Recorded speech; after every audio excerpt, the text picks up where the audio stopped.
À la suite de la chute du régime de Bachar el-Assad et la prise de pouvoir par HTS en Syrie, Israël a lancé une série de frappes aériennes contre les positions restantes de l'armée syrienne. Ces opérations ont largement détruit et anéanti même les capacités militaires syriennes, rendant cet État incapable de se défendre. En parallèle, Tsahal a progressé dans le Golan, occupant la zone démilitarisée établie en 1974, ainsi que Jabal el-Sheikh.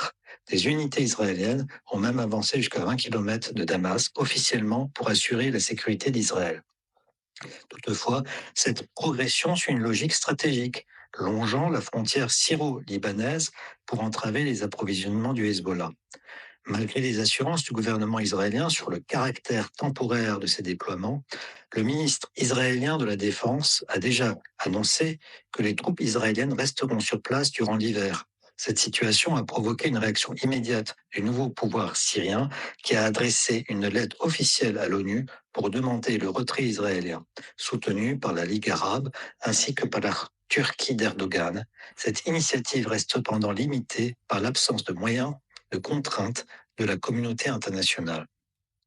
La force d'observation des Nations Unies, déployée dans la zone depuis 1974, n'a qu'un rôle d'observation et non d'intervention. Israël, qui avait déjà annexé illégalement le Golan en 1981, multiplie les déclarations d'une annexion définitive de ce territoire. Cette position bénéficie du soutien du président américain, Donald Trump, qui a reconnu cette annexion lors de son premier mandat. Israël ne semble d'ailleurs accepter aucune résolution contraignante du Conseil de sécurité de l'ONU concernant les territoires qu'elle occupe, du Golan en Syrie au territoire palestinien, dont la Cisjordanie et Jérusalem-Est. Les multiples injonctions internationales restent donc lettre morte. Face à ce contexte, la communauté internationale semble donc être démunie, faute de levier pour contraindre Israël à se retirer. De son côté, la Syrie, avec une armée détruite et sans alliés capables d'intervenir directement, ne dispose d'aucun moyen de défense face à cette occupation.